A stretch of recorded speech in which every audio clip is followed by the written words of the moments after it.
All right. Good evening, Commissioners and Chair Pro Tem, Commissioner Willie. Over to you. Thank you very much, Clerk Moss. Welcome, everyone, to the Washington County Board of Commissioners meeting on October 24th, 2023. And Clerk Moss, would you please make the roll call? Thank you, Commissioner Willie. The Washington County Board of Commissioners, also meeting as the Board of Directors for Clean Water Services and all regular county service districts, now meeting this regular session, October 24th, 2023. Commissioner Treese? Here. Commissioner Fye? Present. Commissioner Willie? Here. And I'll announce Chair Harrington and Vice Chair Rogers are on vacation, so Commissioner Willie will chair the meeting tonight. Thank you very much, Clerk Moss. Next up is the public communication. This is 2 minutes per individual, 10 minutes total. Clerk Moss, do we have anyone signed up? We do, Mr. Chair. First up, we have Jim Claus, followed by Dale Feek.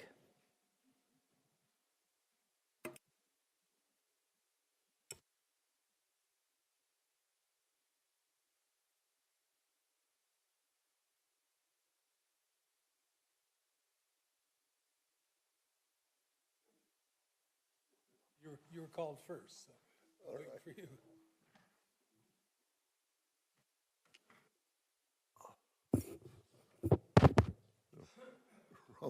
Robert James Claus, 22211 Southwest Pacific Highway. I'm here just for one reason only. I'm having an ongoing problem with Sherwood, and we're close to resolving the issue that they have committed to takings. Now, their attorney admitted that in a letter to the bar, because filed a bar complaint against him, and I'll try to keep you informed on it, because it's a case of, well, our Oregon Constitution requires payment for easements. It's one of the exceptions in the Constitution. So you're not talking a Fifth Amendment esoteric U.S. Constitution issue or something. You're talking about specific Oregon law. And they're having trouble with that. I don't understand why, but your staff has constantly removed what would have been litigation barriers because they kept trying to involve the county. And I'm here just to say thank you. The county's done a great job. I couldn't ask more professional response. And we'll keep working and try to narrow this down. But I finally went to a group of attorneys that I work with when I was at AFL-CIO, and they said, why don't you offer them a gift? They said, with your pension plan and all, you can use some of that as tax write-off. So we structured a deal that if they really want that property, they can get it through a gifting process. And if that happens, I'll keep you informed because that will help them on that $166.6 million grant in the construction of Cedar Brook Way, which is way over budget. But it's a constant thing of going back and forth, and when they think they're being beat on sometimes, I guess, when you're just trying to tell them your view of the law, and they say, well, you went to a different school than I did. But thank you for your cooperation and your staff. It's appreciated and always enjoyable. Mr. Claus, for the record, would you please tell us where that property is? Right on the Highway 22. It's right between Mankey and Sunset. And Okay. we've got, John Satterberg, who's the banker, I originally told him the problem, and he came to me the other day and said, you know, why are you the only one that tells me the facts? I said, well, they are the facts. He said, well, buy me out. He said, I'm not going to put up with this. Okay. So now we've got a bigger stretch, a bigger problem, but So thank you. I'm assuming our staff knows where this property is, so thank you very much. Mr. Feek.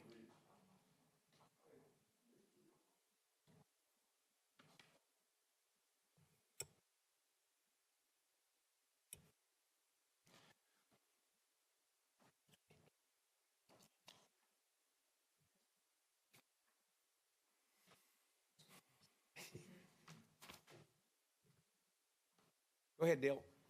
Thank you, Vice Chair Jerry Will, and my District 4 Commissioner, and Commissioners Nisa Fye and Pam Treese. I have 3 topics. First, it's going to be recycling sustainability, Oregon General Office joins suit over wood burning stove standards. Third is significant natural resources. After the work session on one of the national significant natural resource over across the way there, I'm impressed with what the county's done, what Jim Long's done, what Jill Warren's done, and they're really doing a good job in the metro and county and getting maps that delineate significant natural resources. Good job. Appreciate that. Recycling sustainability, I just want to let you know and staff know that there's an update on November 1st, 9 to 12:30, and the website I gave, so you can log on to that, staff and anybody else is interested. Last thing is the wood stove, and the work session today was very interesting. I just have a couple statements to make about that. Intel's will donate $200,000 to the Woods Exchange Program. I'd much prefer that they spend their money in doing emission controls and not putting those very small particles in the air. There are tons and tons of them. They're doing that. The Attorney General Office has joined the lawsuit over wood-burning stove standards. They say residential wood stove standards are as ineffective and said the program puts human health and environmental at risk for exposure to dangerous fine particulate matter, pollution by allowing sales of wood heaters that may not meet emission standards. The report said the federal agency had distributed about $82 million in grants for residential wood stove exchanges between 2015 and 2021, but the lack of both updated emission standards and proper testing means that these grants and the state and local programs that encourage people to exchange old, dirty stoves for newer wood heaters are essentially useless because the newer models do not meaningfully reduce emissions to improve air quality according to the complaint. So please consider that when you receive your reports from the county and other people. Thank you. Thank you, Mr. Feek. Would any other members in the auditorium like to provide public comment for up to 2 minutes on any county-related topic? Not seeing any others. We do have, Mr. Chair, 2 people online. So the first up is Donald Pierce. Donald, can you hear us? Yes, I can. All right, please go ahead for up to 2 minutes. Okay, thank you, Board of Commissioners, and thank you for previously condemning recent acts of violence driven by hate.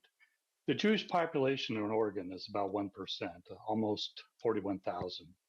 In March 23rd, the OPB reported that anti-Semitism was up 63% in the Pacific Northwest, 36% across America.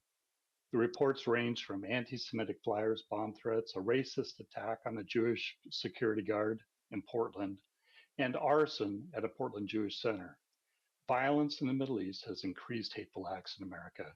Anti-Jewish violence jumped from 127 incidents in the 2 weeks prior to October 7th to 222 incidents in the 2 weeks after.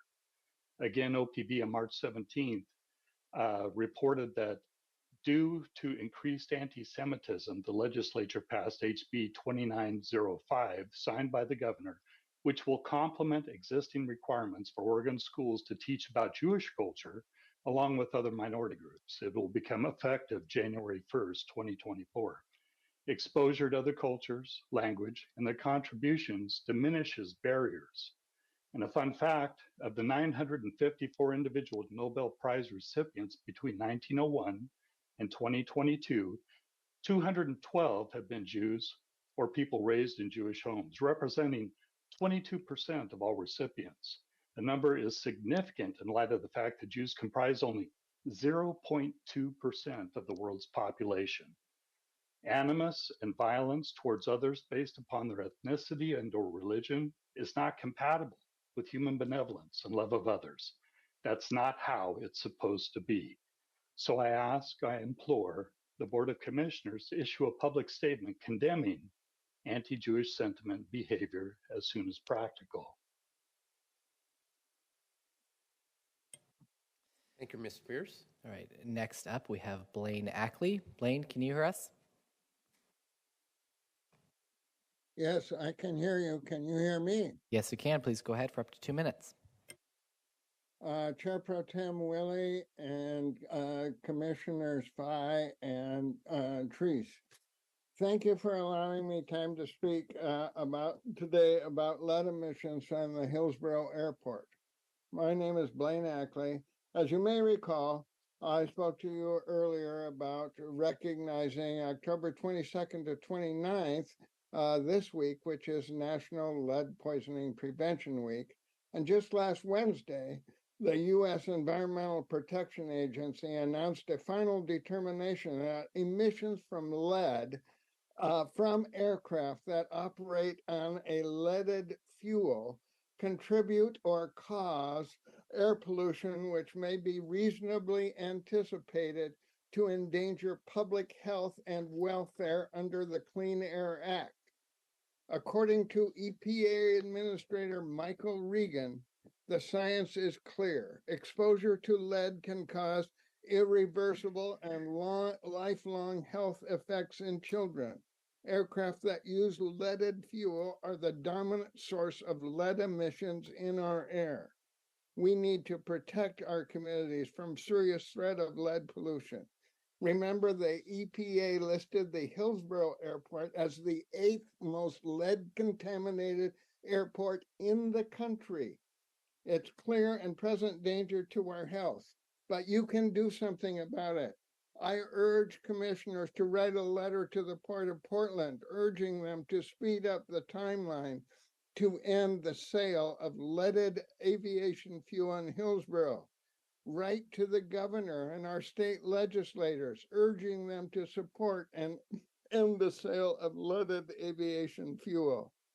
The Board of Commissioners are one of the only avenues we have as citizens to move forward because the port is an advisory group that is appointed by the governor. Thank you for your time. Thank you, Mr. Ackley. All right, Chair Willie, that concludes our signups for tonight. All right, thank you very much, Clerk Moss. We move on to the consent agenda, which consists of just 3 items tonight. 1 item from Land Use and Transportation, 2 items from Housing and Housing Services. Any commissioners wishing to remove an item from the consent agenda? So moved. I have a motion. Second. And a second to approve the consent agenda. All those in favor signify by saying aye. Raise your hand. Passes unanimously. Thank you very much. We now have a proclamation from the Native American and Alaskan Native Heritage Month proclamation. So would we have Dora Perry, Interim Chief Equity Officer, and staff come on up?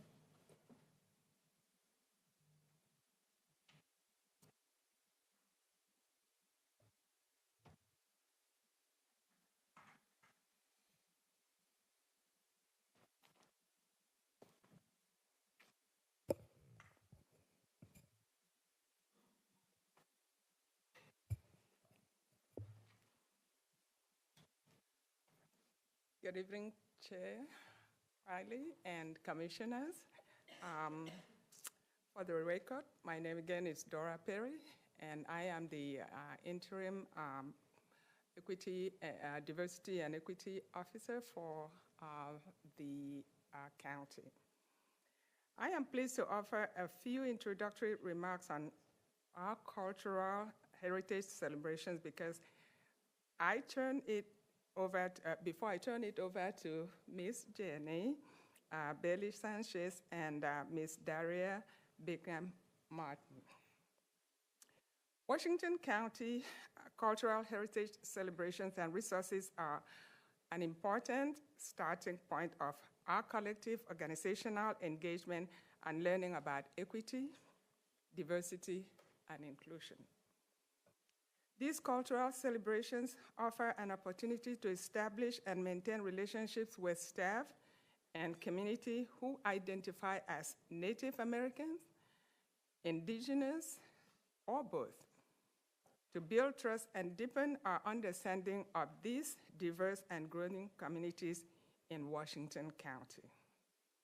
These cultural celebrations also create an opportunity to learn about the historic colonialism and present operation of Native Americans and Indigenous community and the community's resilience in the face of that oppression, so that we can reflect on whether or not current policies and sentiments support the well-being of the Native American and indigenous community, and dismantle racism and white supremacy. No culture is monolithic. All cultures, ethnicities, and nationalities encompass a range of diverse life experiences and opinions. The U.S. government officially recognizes 574 Indian tribes in the contiguous 48 states and Alaska.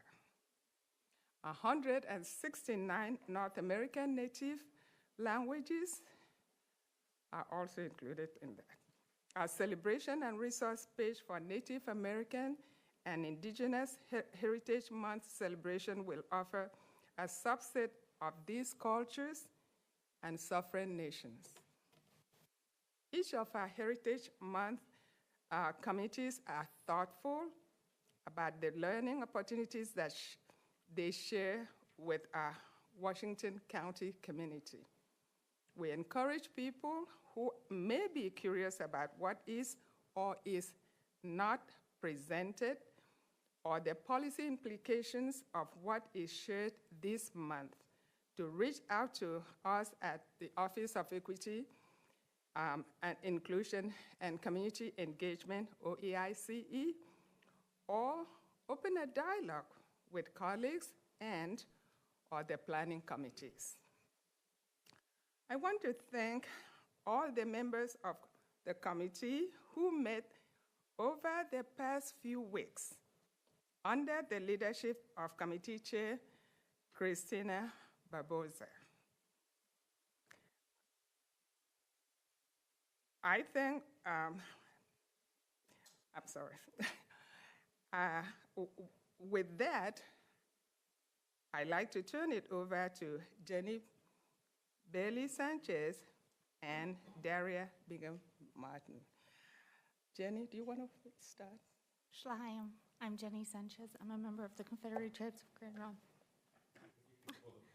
Oh. I'm a member of the Confederate Tribes of Grand Ronde. Dakota.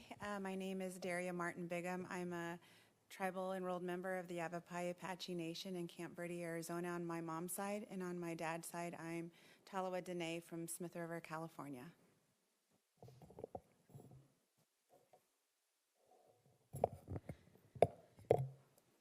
Whereas Washington County honors the culture, traditions, and accomplishments of Native Americans that have shaped our country, while also acknowledging our nation's history of colonialism that has inflicted discrimination, deprivation, violence, genocide upon indigenous peoples, and whereas the area currently known as Washington County, Oregon, rests on the land that was first inhabited by the Atvaladi Kalapuyans, also called the Tualatin people, who flourished here for thousands of years, and whereas with the arrival of white settlers in the 1830s, conflicts over their tribal lands and the eventual theft of their homeland, along with forced removal to the Grand Ronde Indian Reservation in 1856, the Atvaladi people faced the destruction of their culture,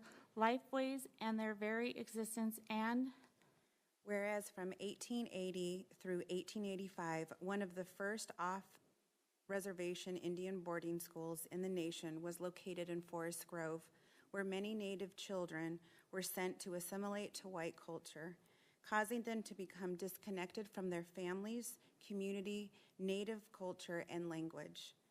The tragic consequences of this disconnection still persist to this day through generational trauma and hardship, and whereas Grand Ronde Indian Reservation was terminated by the United States Congress in 1954, causing the displacement and disfranchisements of the thousands of Native people of Oregon, including the Atvaladi Kalapuyans, who were then forced to leave the former reservation, causing further loss of Native languages and culture, and Whereas the Confederated Tribes of the Grand Ronde Community of Oregon was reestablished as a recognized Native nation on November 22nd, 1983, with the Otfality people as members, which begun the healing process of restoring the tribe, community, and cultures of the tribal nation. And whereas the Otfality people endured to this day as members of the Confederated Tribes of Grand Ronde Community of Oregon, and after overcoming numerous setbacks over the years in the struggles to regain treaty acquired land and federal recognition as a sovereign nation, the Confederated Tribes of Grand Ronde Community have established a successful government serving the needs to their members and also generously supporting the advancement of underserved community throughout Northwest Oregon. And whereas we recognize and celebrate the fact that tribal culture is rich and thriving, successfully connecting the past with future generations through Lifeways education, increasing knowledge and use of native language, and renewed connections to ancestral homelands. And whereas we acknowledge the local government support for sovereign tribal rights to land, water, and subsistence living are vital to repairing the harm caused by colonization, racism, and government failure. And whereas we seek to repair the trauma of past oppression and broken trust, both locally and regionally, by lifting up Indigenous cultures and voices and striving together to build a future of shared hope and promise for all.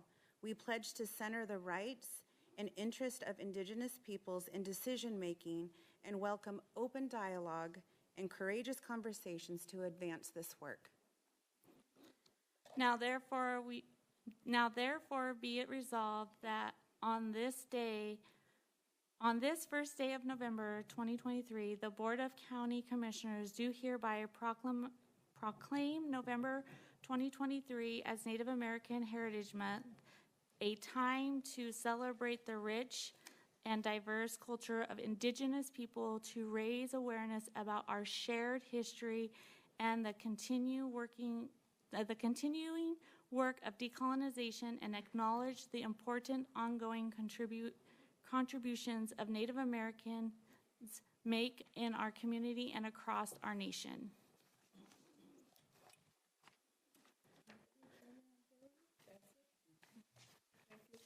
Thank you. Okay.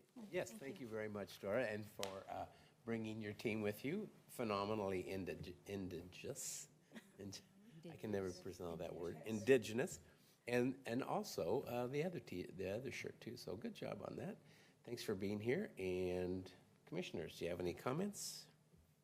I just want to say thank you for the work that you've done, and thank you for bringing this forward. It's really important, and I appreciate the work that went into this. So I'm looking forward to celebrating in November. Yeah, likewise, I join with Commissioner Treese. Thank you for doing this work, and thank you for bringing this proclamation. I stand with you in solidarity, and I join you in celebration of this month, next month, as an Indigenous month. And good job, Christina. I move to accept the proclamation. And I second that. I have a motion and a second. All those in favor signify by raising your hand. All right. Thank you very much. Motion passes. Thank you very much for being here. You're going to take a picture? Did you want us to come down and take a picture? Okay.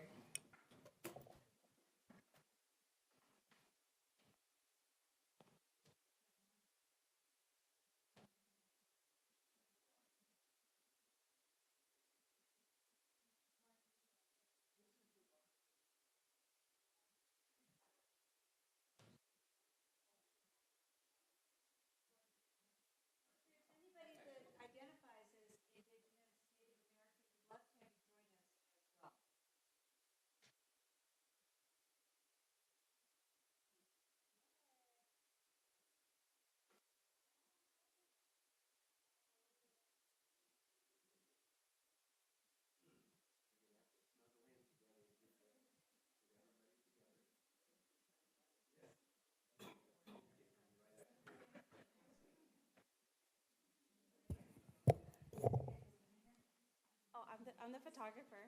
I'll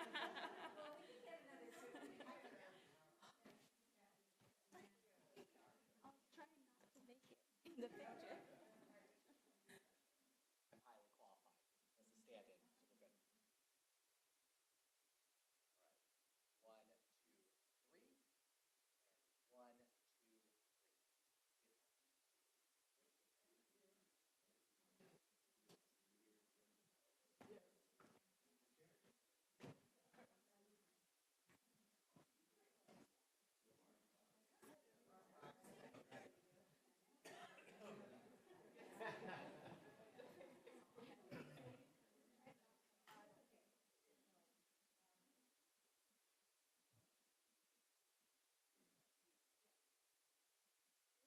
And 1,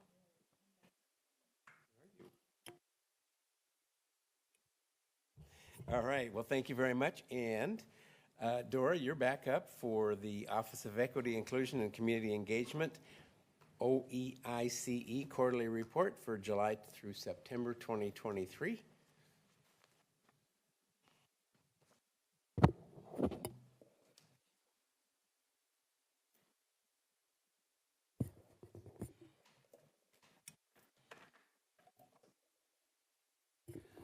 Thank you again, Commissioner, and good evening. For the record, again, my name is Dora Perry.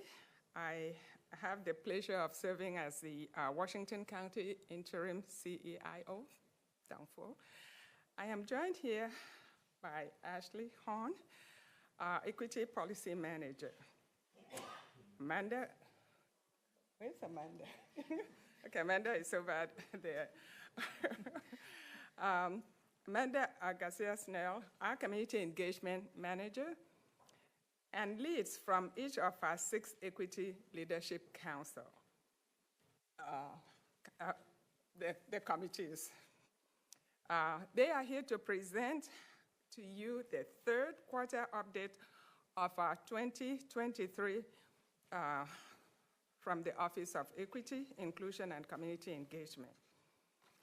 As an office, we continue to advance a tremendous amount of equity, diversity, and inclusion, and community engagement work to implement the equity resolution. In this quarterly report, we will focus on a high-level review of the incredible work our Equity Leadership Council committees have supported and advanced since their inception, after the passage of the equity resolution, as well as the important work they are currently engaged in. So we have fewer slides today, yay, but we will present a significant amount of exciting work, none of which we could have accomplished without the partnership and shared leadership of our Equity Leadership Council, a council committee from across the county. I'd like to begin with appreciation for all our partners in the work and for the board's leadership and direction per the equity resolution. I will also be amazed if I don't mention our staff who have also contributed and shared in making sure that this work continues. So I have to say, OEIC staff, thank you. Deep appreciation for what you've done. Okay. So we covered the timeline slide at our last quarterly report, so we will not review it in full detail today. But we did want to include it as a reference point and to share that we are still on track to start updating our strategic action plan in the coming months. And that is up there. And with this, I will turn it over to Ashley Horn to begin our presentation on the work of our Equity Leadership Council committees. Ashley. Thank you, Dora.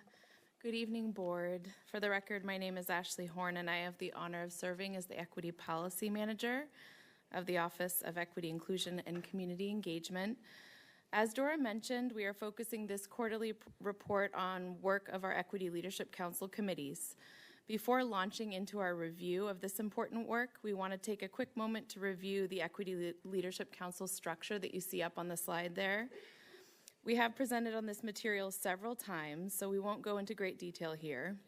But for those who may be tuning in and seeing this for the first time, the Equity Leadership Council is focused on the development and implementation of Washington County's equity, diversity, and inclusion strategies, standards, policies, and tools. In the right column that you see up on the slide there, we have listed each of the 6 Equity Leadership Council committees, each of which will do represent a pillar of equity, diversity, and inclusion work, and we'll hear from leads from each of those committees in the following slides. To help simplify what we're going to share with you, we've offered a key or color code for the text. The green text represents accomplishments in the following slides, yellow, works in progress, and light blue, work that is forthcoming and not yet started.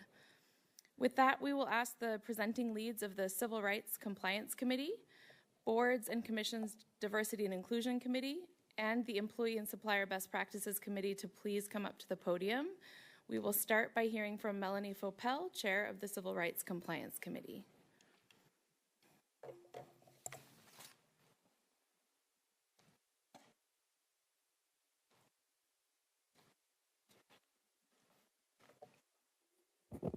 Thank you, Ashley, and good evening, Board of County Commissioners. My name is Melanie Fopel. I use she, her pronouns, and I am the Equity Coordinator for the Department of Health and Human Services. I am also currently serving as the Chair of the Civil Rights Compliance Committee.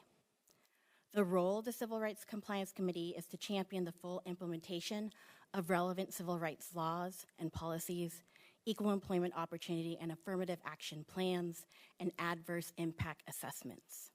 Last year, our committee supported an update to the county's Equal Employment Opportunity Plan, which I will abbreviate to EEOP, which is required to ensure that we are providing equal employment opportunities to all individuals, regardless of race, sex, or national origin. Some notable components of our county's EEOP that our committee actively reviewed and contributed to include establishing a county-specific process for the timely filing, investigation, and resolution of complaints regarding discrimination, harassment, and retaliation. We as a committee have also reviewed aggregate data of these complaints and the actions taken for the purpose of identifying trends and opportunities for system-level improvement. We are also currently providing advisement on the county's affirmative action plan. The update to our affirmative action plan will pull workforce data collected in the EEOP, and we have recently supported the HR and OEICE data team in reviewing the job classification data. Ultimately, the affirmative action plan will build on the EEOP to identify and remove unnecessary barriers to employment for underrepresented groups within the Washington County workforce. Last but not least, we are also actively supporting the county's language access coordinator through reviewing the Title VI compliance plan and further detailing our policies and procedures for supporting individuals with limited English proficiency. Most notably, we are close to finalizing a county-wide survey that will gather information on the languages most frequently encountered, staff familiarity and comfort with using translation and interpretation services, feedback on our current vendors, additional areas for training, and suggestions for improvement. Thank you for your time and your attention, and with that, I will yield the floor to Alex Coleman. Good evening, Board. My name is Alex Coleman. I'm the staff facilitator for the Public Health Advisory Council, and I serve as the chair of the Boards and Commissions Diversity and Inclusion Committee. For 2023, the Boards and Commissions Committee has continued to focus on 3 areas: onboarding and training, bylaws, and recruitment and retention. Each work group within the committee has continued to make progress on identified projects, including nearing completion of a welcome video for new boards and commissions members, and the creation of a toolkit and orientation materials to help staff liaisons onboard new members to their board or commission. We've also developed best practice recommendations regarding the use of term limits. This past summer, the boards and commissions For a second. Yeah. Kevin, could you advance? Oh. There we go. Sorry. I wanted to make sure everybody knew where we were on this, so thank you. Don't put me in charge. And this past summer, the Boards and Commissions DEI Committee was able to partner with another ELC committee to bring in Right to Be, an EDI training organization, to offer 2 trainings for staff and participants on all boards and commissions: bystander intervention and strategies to mitigate implicit bias training. Over the next year, the Boards and Commissions Committee will continue to make progress on standardizing access to information on boards and commissions and looking at ways to reduce barriers to participation in boards and commissions for underrepresented communities. I'll now turn it over to Erica Crenshaw, co-chair of the Employee and Supplier Best Practices Committee.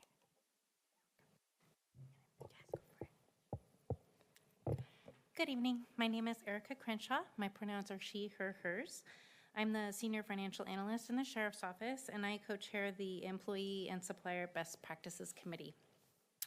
Our purpose is twofold: to support the creation and implementation of policies and practices that improve the diversity and inclusion of county employees at every level of county government, and secondly, to develop innovative solutions to ensure counties' contracting and purchasing reflects the diversity of the county's population. With that, I'd like to share the good work of our committee. The committee completed an analysis and co-developed a draft employee resource groups policy and procedures. ERGs promote equity, diversity, and inclusion, foster employee engagement, strengthen workplace effectiveness, improve leadership abilities, enhance personal and professional growth within Washington County. The committee also conducted analysis and provided us advisement on the development of a draft bilingual pay policy and procedures.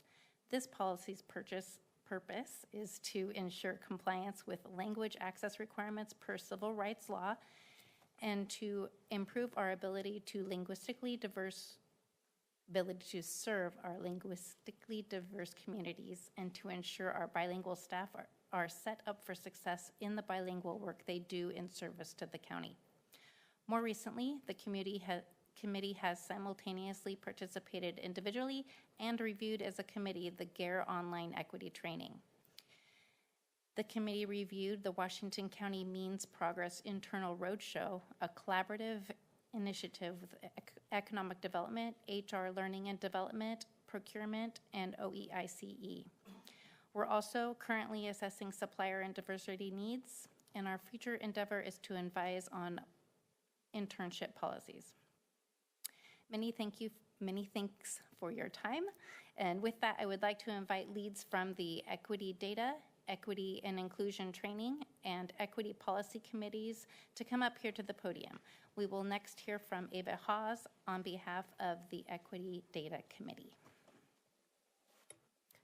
As the team gets settled, board, for your information, I do want to let you know that looking at your board's calendar, work sessions, and board meetings, we are anticipating that the ERGs, or Employee Resource Group, and bilingual pay policy will be coming back to your board December, January for consideration of adoption.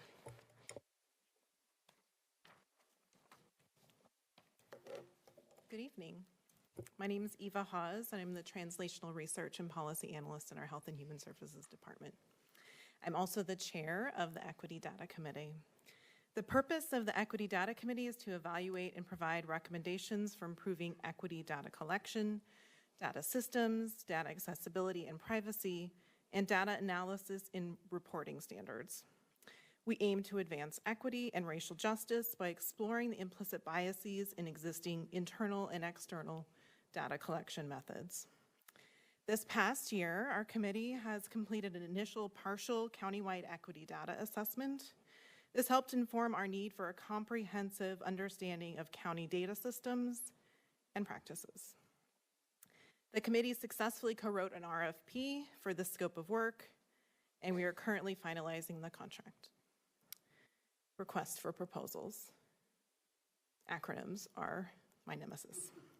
The Equity Data Committee also advised on data and metrics regarding the Equal Employment Opportunity Plan that you heard about earlier, and the Affirmative Action Plan, including but not limited to deciding the methodology for determining if a workforce disparity exists or not. We advised on the Limited English Assistance Assessment, which is a data collection tool to better understand cross-county limited English proficiency programs and services. The tool just finished a pilot round in my department in HHS, and we will be deployed for other departments after the new year. We are currently drafting new county policy related to demographic data collection to blueprint Washington County's compliance with ORS 182.116, which mandates that any form issued by a public body which asks a person to identify their race or ethnicity allows them to select more than one race or identity. We are reviewing the budget equity tool with a lens towards improving data collection elements for this next year's budget season. The Equity Data Committee is working closely with the newly formed Washington County Data Users Group. We are reviewing work produced by the Data Users Group to ensure that an equity lens is central. We will be reviewing survey best practices, work on data governance, and data visualization best practices. Looking forward, we will also be supporting the contractors who will be conducting the data systems and practices assessment and recommendations across the county. Finally, we are working to build data equity capacity and skills among our members. We are currently working through the We All Count Data Equity Framework series, together with the expectation that members bring relevant elements to their own respective jobs. And I will pass next to Valentina with representing the Equity Inclusion Training Committee. Thank you for your time today. My name is Valentina Barrett, and I'm a management analyst with Health and Human Services, and I'm also the chair for the Equity and Inclusion Training Committee. I'm excited to share some of the recent developments from work that has been accomplished over the last several months to a year. All of this has been possible thanks to the time, efforts, and energy invested by all of the wonderful training committee members from past and present. Over the last several sessions, the training committee has assessed and provided advisement on county EDI learning and development needs. Training committee members have also enrolled in the GARE, Government Alliance on Race and Equity online training. The majority have completed the training and have provided feedback on the online modules. This past summer, the training committee embarked on an exciting project. By collaborating in small groups to vet and curate educational resources, the committee focused on creating 3 21-day challenges to be shared as learning opportunities countywide. 2 are complete and ready to launch. Those are Environmental and Social Justice for All and Allyship. The third one, What Do You Mean by Microaggressions, is still in development and is coming soon. We look forward to sharing the 3 challenges with the county, and this concludes the training committee updates. Thank you. I will now pass it over to Kayleen Berrios. Thank you. Good evening. My name is Kaylin Barrios. I have worked in Washington County for about 10 years. My current role is as the Center Manager for the Community Corrections Center. I have participated in the Equity Policy Committee since its inception, serving as the chair over the last year. Within the Equity Policy Committee, we have co-developed the county's inaugural and subsequent budget equity tools and provided advisement on the development of the county's first legislative equity tool. Our current focus of work is on the policy equity guidance, which will help staff build equity considerations into policy work. In addition, we reviewed and provided advisement on drafts of the Employee Resource Groups Policy and Procedures, the Bilingual Pay Policy and Procedures, and the Civil Rights and ADA policies. Equity policy members are excited about policy work. We recognize that equity work is structural and involves policy change. Policies reflect our values and establish foundation and guidance, and we are grateful to have the opportunity to help the county advance equity by way of creating tools and advising on key policies. Thank you for providing us with the opportunity to share the work we've accomplished and what we are working on. I will now pass it back to Ashley for questions.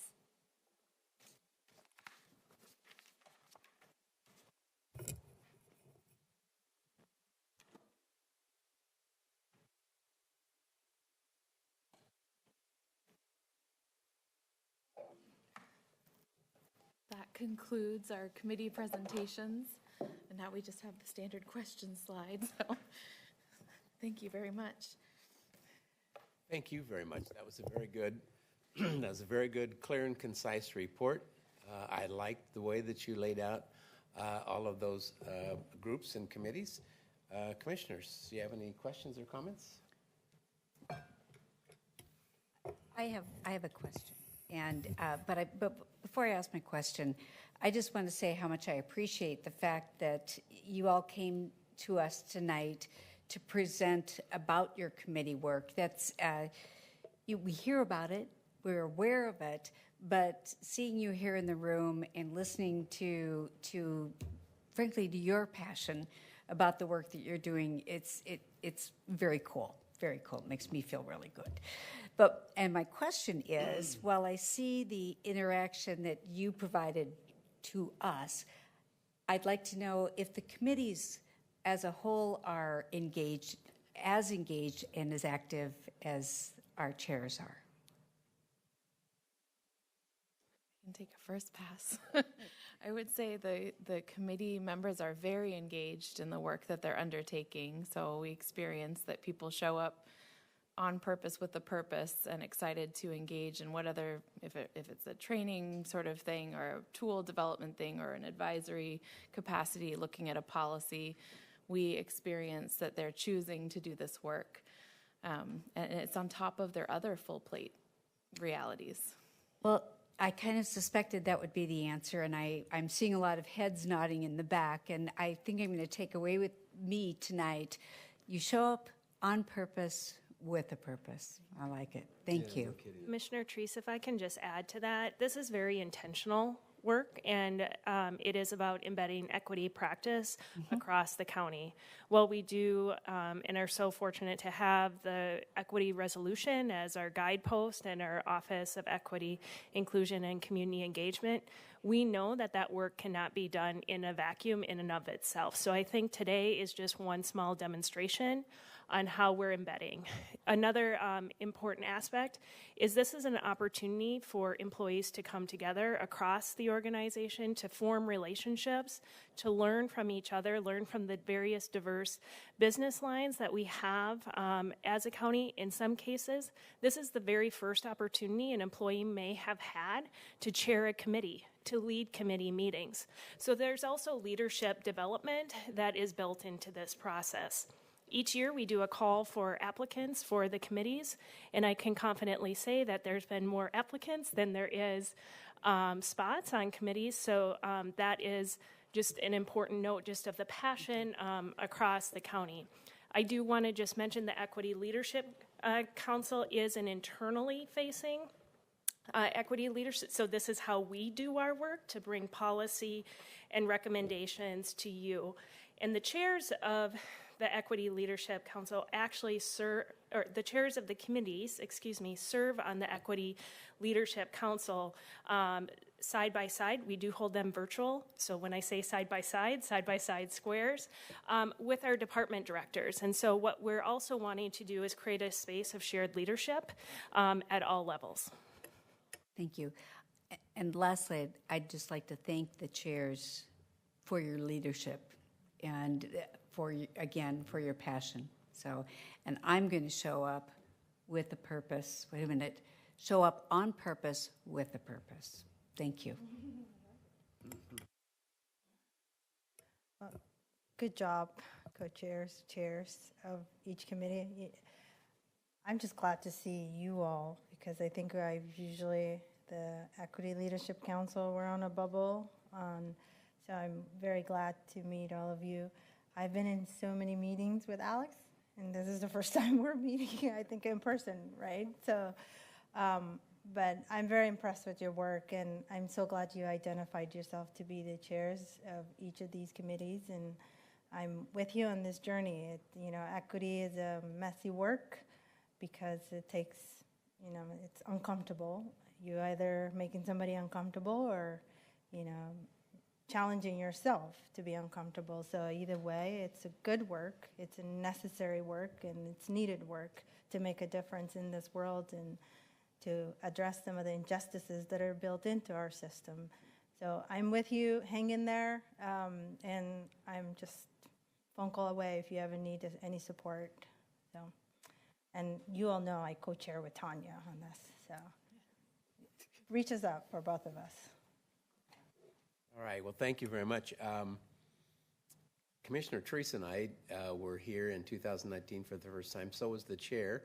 But we went through the rigors of that resolution, and honestly, I know that it's been evolving and developing and coming along really, really well, but tonight, the presentation was the most clear demonstration I've seen of the work that we did 4 or 5 years ago.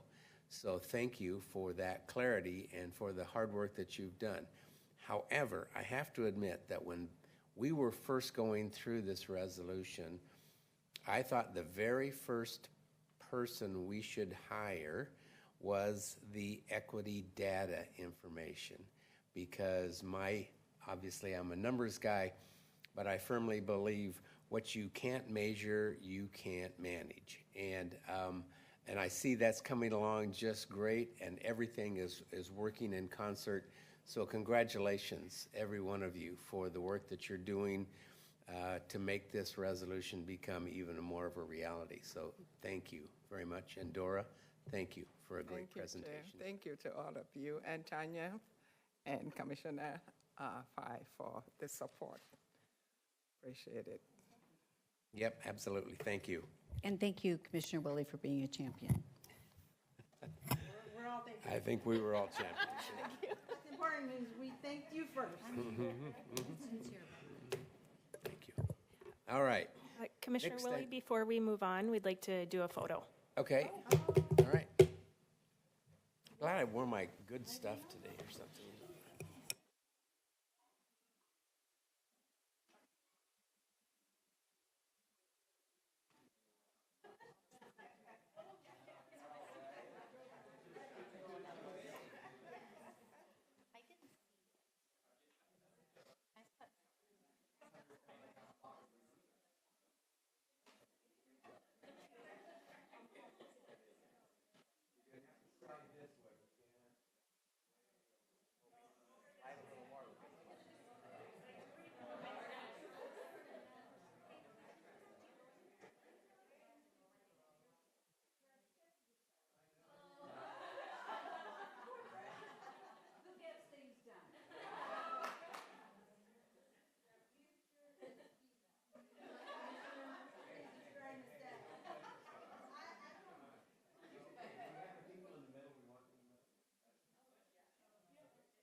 I practice all week for this.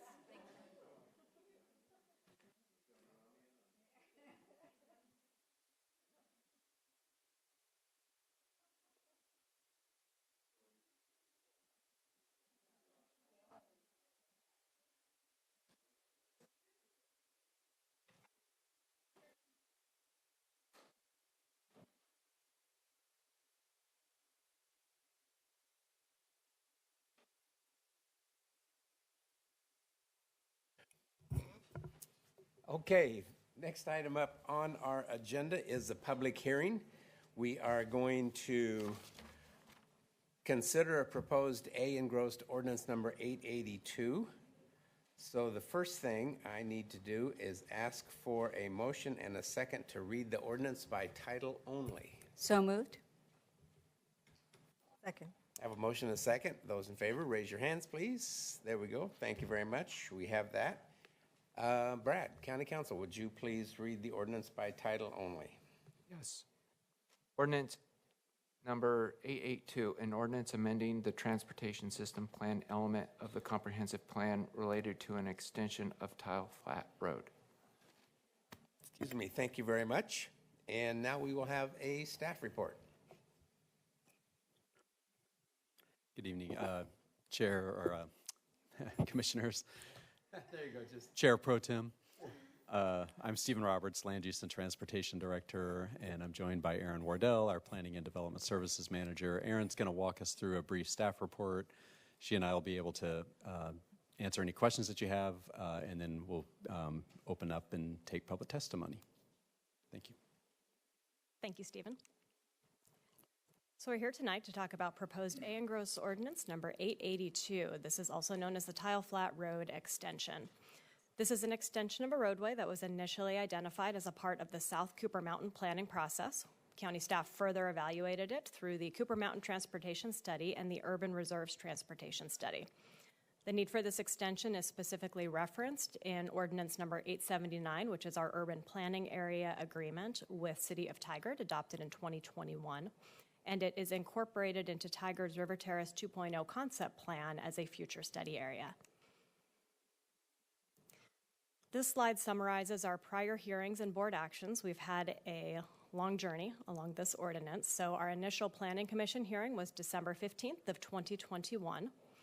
Our first board hearings were January 18th and March 1st. At the March 1st, 2022 hearing, the board directed Engrossment to address case law regarding exceptions findings necessary for roadway extensions.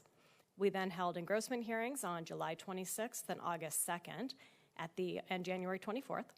We continued those hearings to allow time for Metro to complete a decision on whether or not to expand the urban growth boundary in the vicinity of this work. The Metro process took longer than we expected, and so that was the reason for those 3 continuances. We held the 4th engrossment hearing on March 21st of this year, and at that time, staff recommended additional engrossment to the ordinance to reflect the urban growth boundary expansion, as well as recommending engrossment to refinement areas. At that time, the board continued the hearing to allow continued coordination with City of Tigard as they were moving from their concept planning into their comprehensive planning. So we are here today for our 5th engrossment hearing, and we are recommending, again, a 2nd engrossment of the ordinance.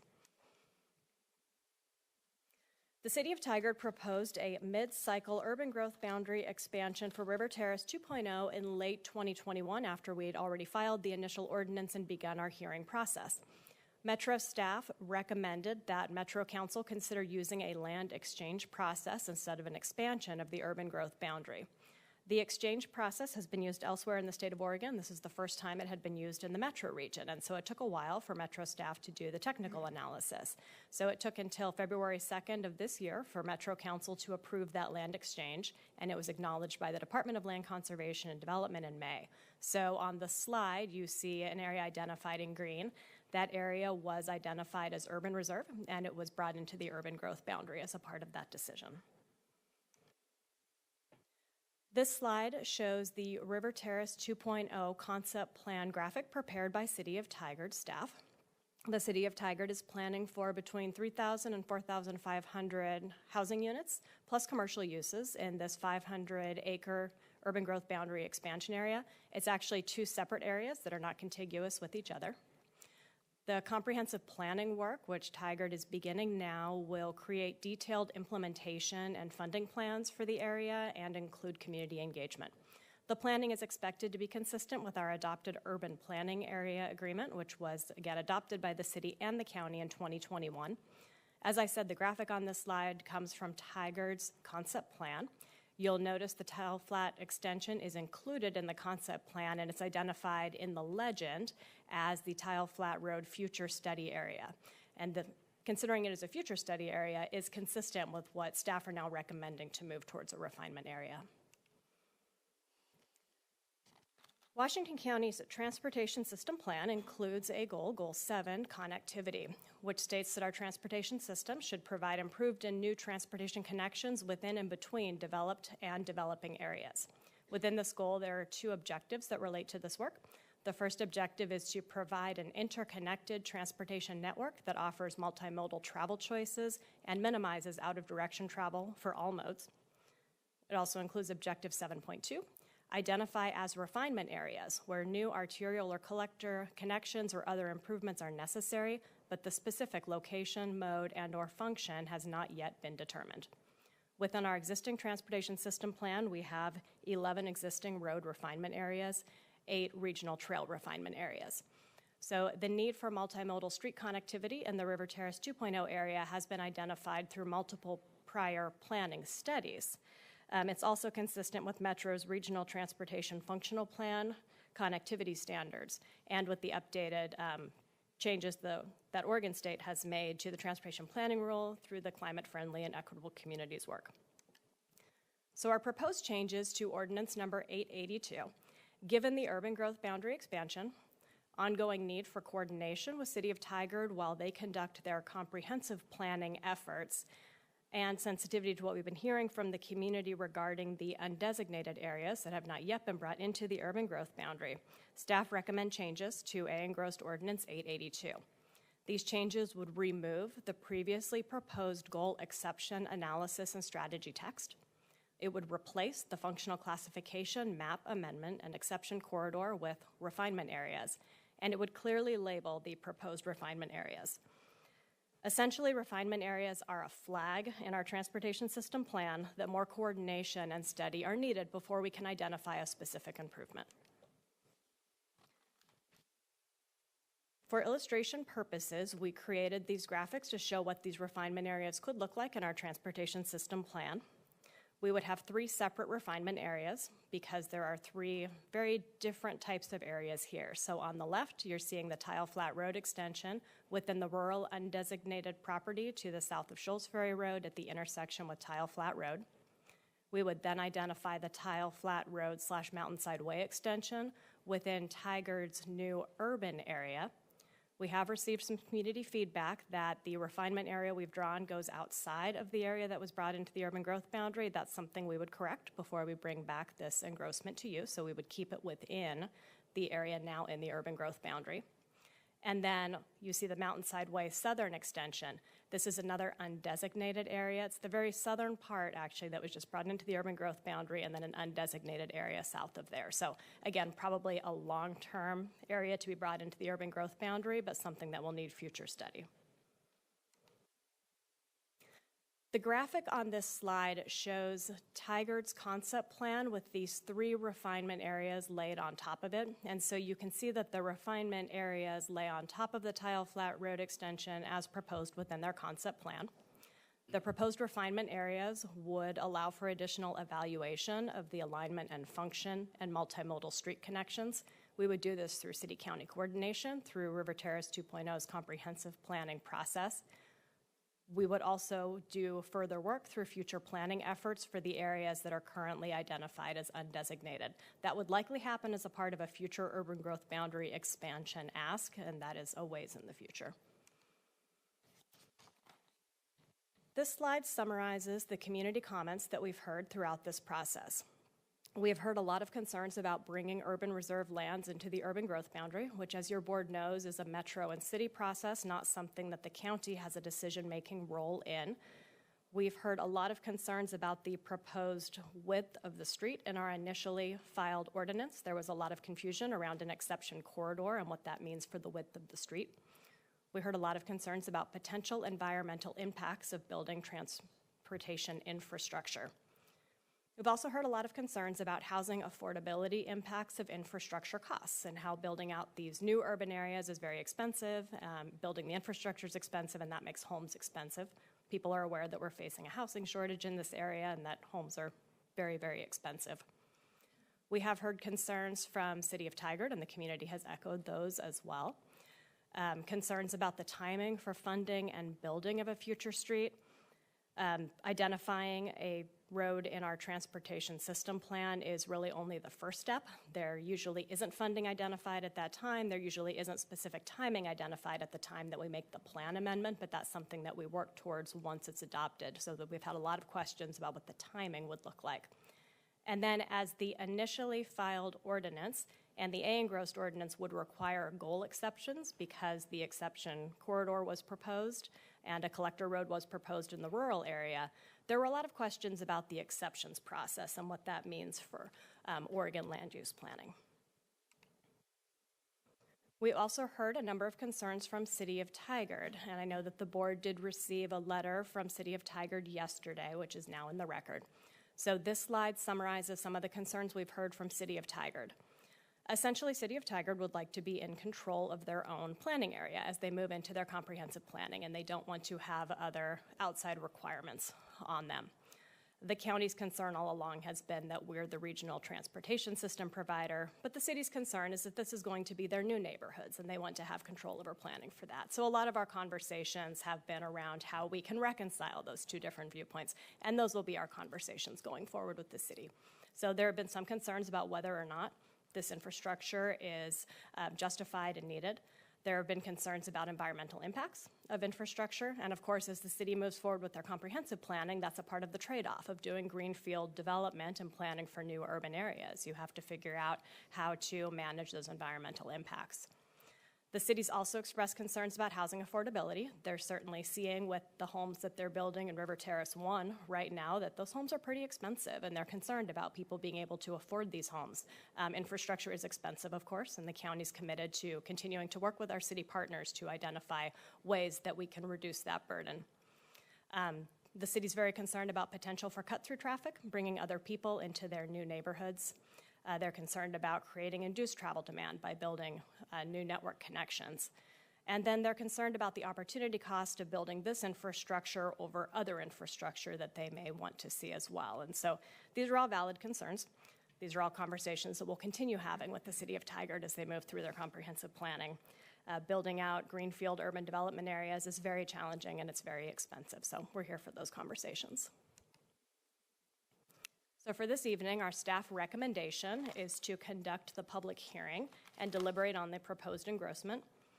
The staff recommendation is then to order the second engrossment of ordinance number 882, and that would reflect the changes shown in attachment A of your staff report, which are the exceptions graphics and exceptions text. We may make some additional refinements to those graphics, as I discussed. We're also working with City of Tigard staff on the specific text and giving them the opportunity to weigh in on what that text would say for the refinement areas. We've had one round of edits with them and would like to refine that a little bit more before the next hearings.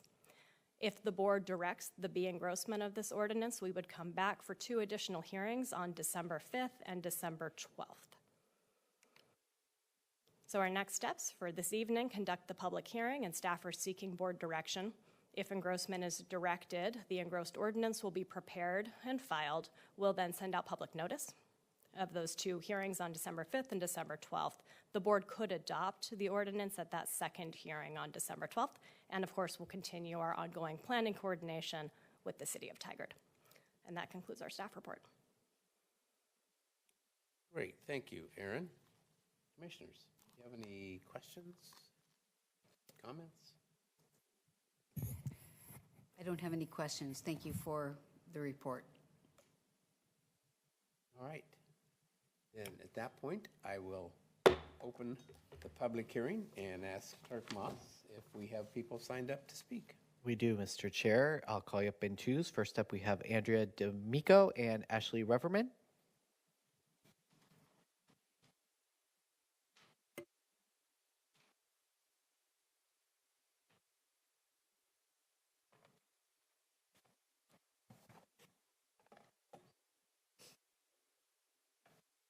Good evening. My name is Andrea D'Amico, and I'm opposed to 882 in all aspects.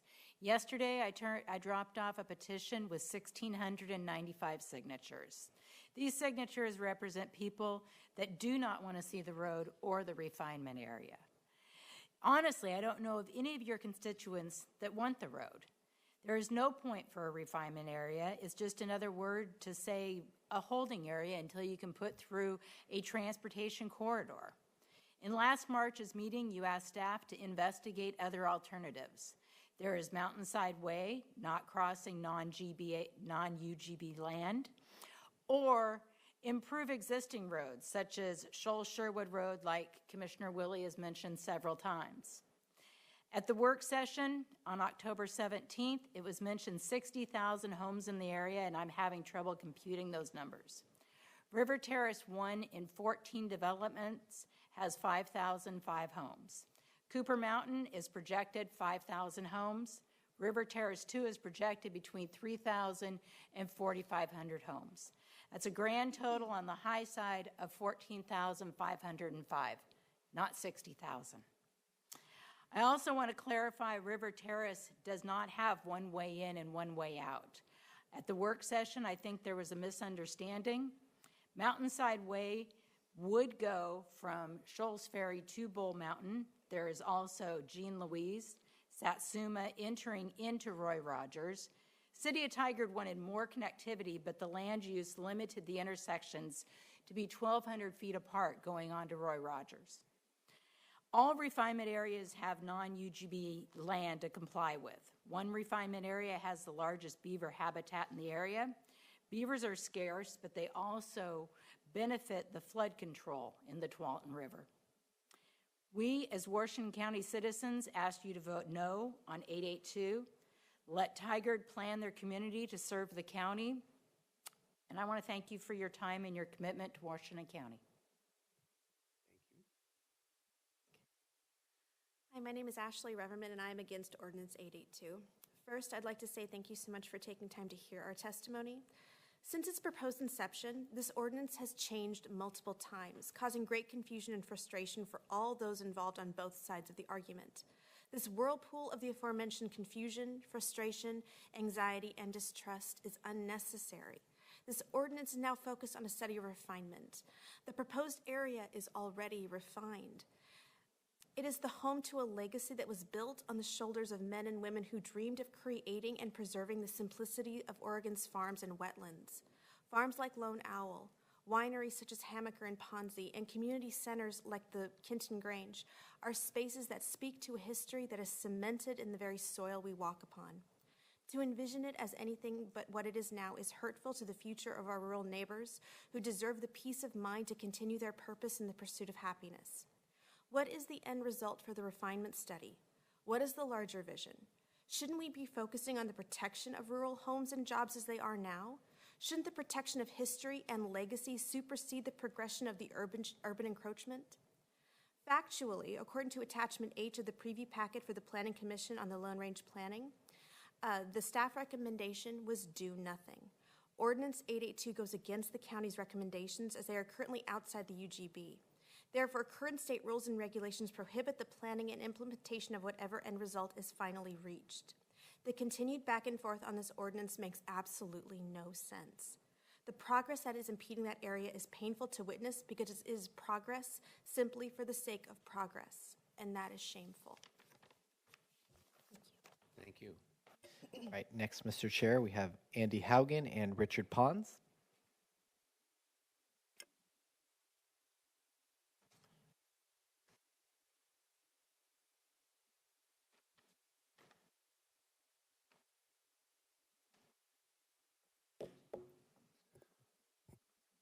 Hello, my name is Andy Haugen. I live at 23290 Southwest Farmington Road. Ordinance 882 has changed numerous times since it was first introduced almost 2 years ago. We appreciate the time planners and commissioners have taken to meet with us all through this process. However, the greater community and citizens still have concerns about this ordinance despite the fact that the state land use goal exception has been removed. Ordinance 882 never passed the Washington County Planning Commission for many of the same concerns we have mentioned repeatedly. 882 has changed yet again into a desired refinement area, which was also attempted last minute in 883, which you all voted down. It feels like this ordinance is going backwards and not really sure what is needed. Why was this not the desire from the start rather than asking for a land use exemption, regardless of what the City of Tigard and Metro were doing? Not one person in almost 2 years that I have ever heard has testified in favor of this ordinance. Where are the people that say we actually need this? We've been told there's no funding for this refinement area. I ask them why even bother? Bring it back in some form when it's actually needed, if this is only going to be brought in supposedly 20 years in the future, or if this area is brought into the UGB as a supposed limited collector road. A refinement area or designation will also devalue property in the area if those landowners ever have to sell and disclose it to the future owner. Finally, I ask, what's the Board of Commissioners and County doing to ensure the safety and protection of rural businesses and farms? It seems everywhere you look in North Plains, Hillsborough, Forest Grove, it's all about progress and development and change, but I never hear anything about the other side of things. And in that letter sent by City of Tigard Mayor Heidi Liu, she concludes that letter by saying, given the state of this project, the dearth of budgetary support for the improvements of existing facilities, and the lack of funding to pursue this refinement study area, I ask our board to formally decline to adopt the road into the county TSP, decline to create the refinement area, and remove the tile flat extension from the county's work program. I thank you for your consideration. Thank you. All right, next, Mr. Chair, we have Wendy Kellington and Lily Stone. So there was Dick Ponzi too. He's Richard Ponzi.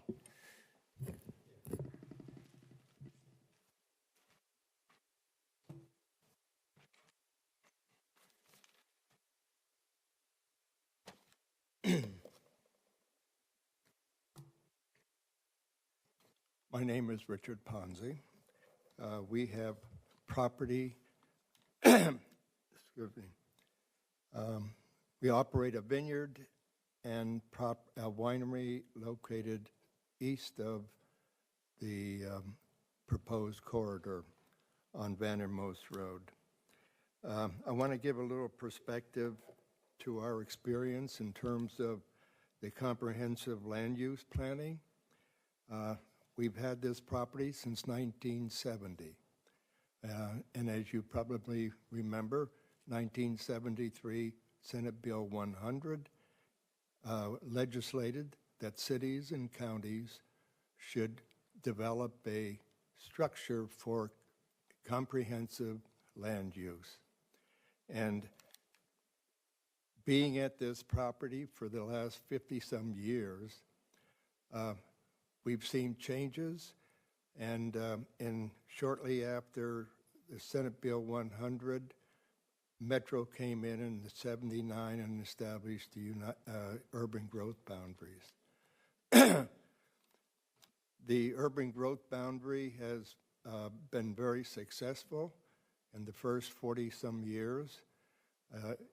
It was an example of good comprehensive land use decisions.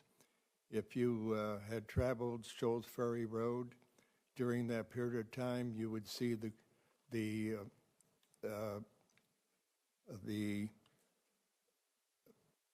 effects of comprehensive planning. You will see single dwellings, you would see multiple dwellings, you would see public transportation, you would see open lands, green land, and areas, parks, and it maintained that appearance and served as a model for good comprehensive land use. During that period, early in that period of time, the urban growth boundary retained its position and served the public and the community. During this period, there were also early on... Thank you, Richard. You're allowed 2 minutes is all, Richard. I'm sorry, unless... Well, I wanted to summarize in like 15 seconds what you wanted to say that you didn't get to. Yeah, I'll just finish up and say that those were good examples of good comprehensive planning. When the land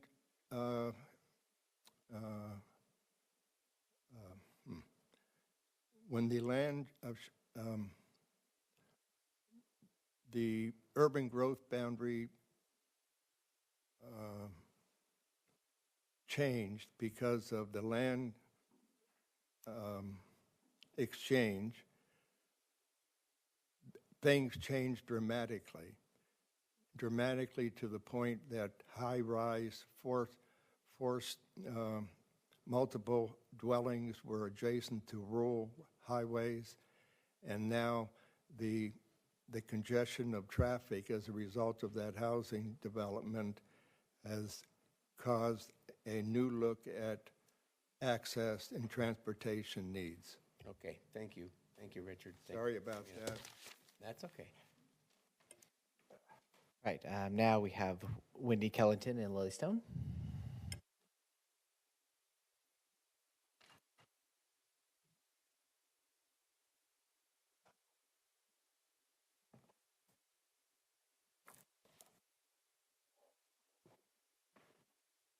All righty. My name is Wendy Killington. I'm an attorney. I'm representing Andrea D'Amico, who just spoke with you, and we are strongly opposed to Ordinance 882 and strongly suggest that you reject it now instead of going through another engrossment. You've heard a lot of people tell you that the proposal is unlawful, it's bad policy, it's contrary to everything that you stand for, and yet it keeps surviving. You've heard from Thousand Friends, they oppose it. You've heard from Tualatin River Keepers, they oppose it. You have a petition of 1,600 citizens, they oppose it. You've heard from your Planning Commission, they oppose it. Who proposes it? Well, think about it, and think about hopefully listening to the concerns of your constituents and experts who are telling you that the difference between a refinement area and a transportation corridor is a distinction without a difference. The proposal is one for a major transportation facility through land zone for exclusive farm use outside of an urban growth boundary on rural reserve land, on land that Metro has allocated to the city of Tigard responsibility to plan for, including a corridor, which can be the ordinance that swapped this land and made it a part of the UGB, said this is up to Tigard to decide whether and where to have a corridor. And yet the county continues to pile ahead as if none of these concerns are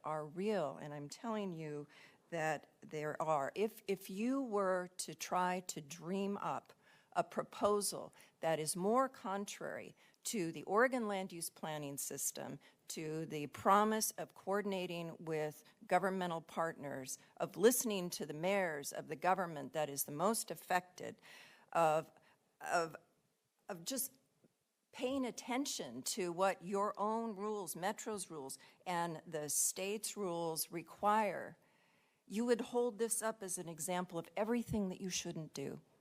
Everything that you shouldn't do. And so with that, I would urge you to just deny Ordinance 882 and instruct your staff to let Tigard take the lead, and to, if there's still a leftover need for the county, to really evaluate alternatives. As the mayor has said, look at their proposals for multimodal, all of those things. Thank you very much. You're welcome.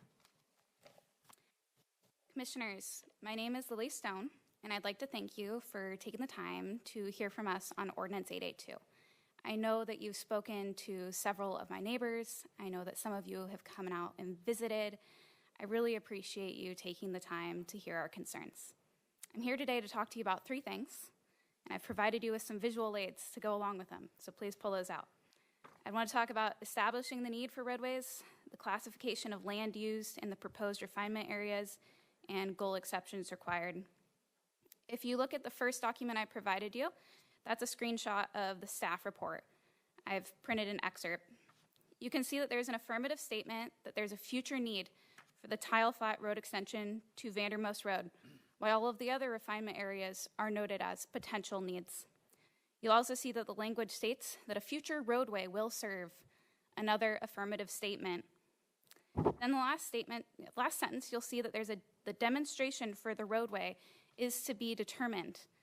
This doesn't sound like a flag in the report to me. This sounds like language that states a foregone conclusion that the county is putting in this roadway, whether it's a corridor or a refinement area, and it's going to find a way to justify the roadway after the fact. I also understand that the maps are now changing along with the language. I'm not sure what you're here to engross today with those changes, but the maps as proposed in the ordinance right now, you can see from the pointed red arrows, include rural reserve land. That land is being actively farmed. That land is being used for timberland. That land was not included in the UGB swap. That land requires goal exemptions, primarily goal exemptions 3 and 4.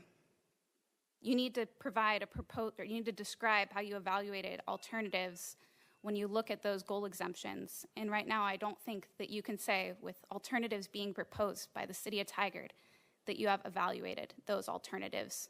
I encourage you to vote no on a engrossed ordinance. Thank you for the time. 882. Yeah. Next up, we have John Stone and Tanya Steele.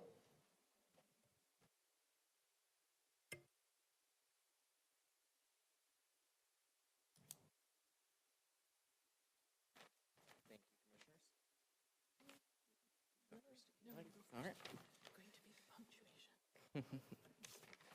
Thank you, Commissioners. While the county is not required to accede to every request that may be made by Tigard or its citizens, it must adopt findings responding to legitimate concerns expressed by the city and citizens.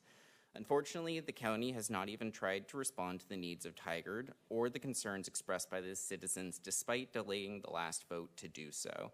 In fact, the county has made no effort to study the Mountainside Way extension that the city and citizens preferred. It had also made no effort to evaluate the locations to accommodate the proposed needs of the county claims drives Tile Flat Road extension or its refinement area.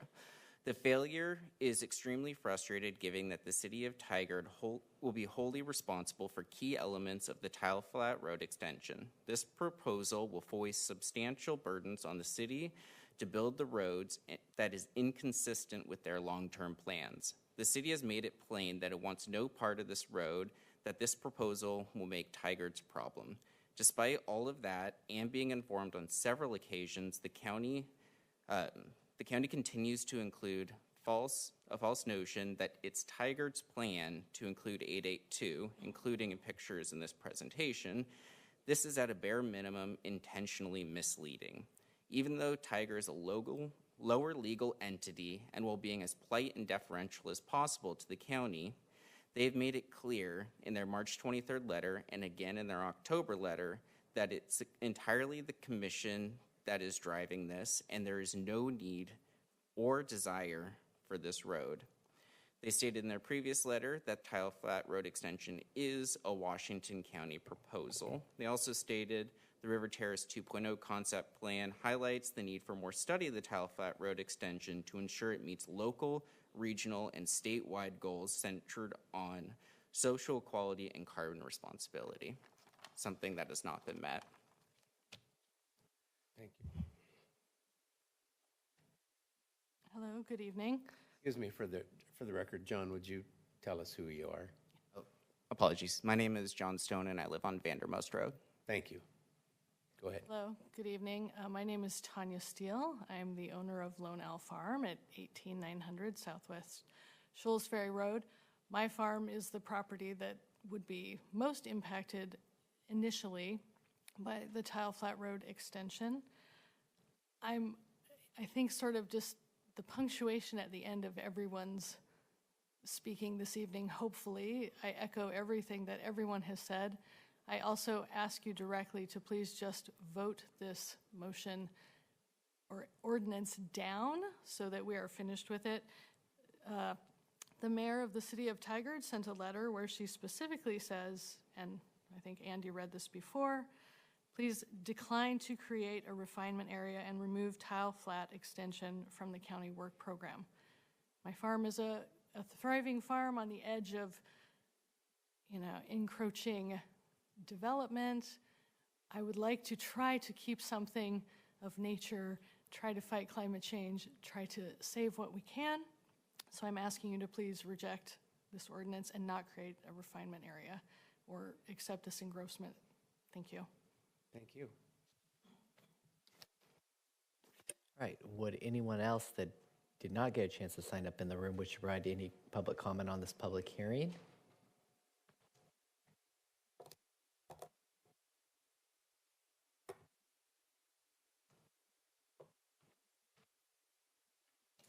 Thank you for this opportunity. My name is Fawn Hosey. I live on Jackson Quarry Road, and I have spoken to you before, as others have here, in opposition to Ordinance 882. You've heard from Save Helvetia, 1,000 Friends of Oregon, the Tualatin River Keepers, all of these farmers and landowners, all with opposing this ordinance with concerns for the soils, the farmland, and the habitat. These are values of the land that will be forever sacrificed, squandered, for moving more cars. Hardly a higher and better use of the land. As others have testified, it's questionable that Tigard wants or needs another road. They'll be fine without it, they say. In addition, the density of this neighborhood, that's being built is well suited for mass transit. And as luck would have it, metro committees are currently working on policies that will enhance access to transit and will come into the county planning in the next years, soon. This is what's needed, not destruction of more farms and wetlands. Vote no. Let the expanded mass transit lead to solutions and protect this irreplaceable habitat. I want to remind you that you are our local representatives, not the city councilors, not metro councilors, it's you, for folks that live outside the UGB. And I want to tell you also that the supply of high-quality farmland is limited, and this is recognized by the U.S. Department of Agriculture. They've written that responsible levels of government, as well as individuals, should encourage and facilitate the wise use of our nation's prime farmland. That's what we're talking about here. Please vote no. Thank you. All right, Mr. Chair, that concludes in the auditorium. Would any member online via Zoom wish to provide public comment on this public hearing for up to 2 minutes? Give you just a moment to utilize the raise hand function. Not seeing any hands, Mr. Chair. Thank you very much, Clerk Moss. I will now close the public hearing and ask my fellow commissioners if you have any questions or comments.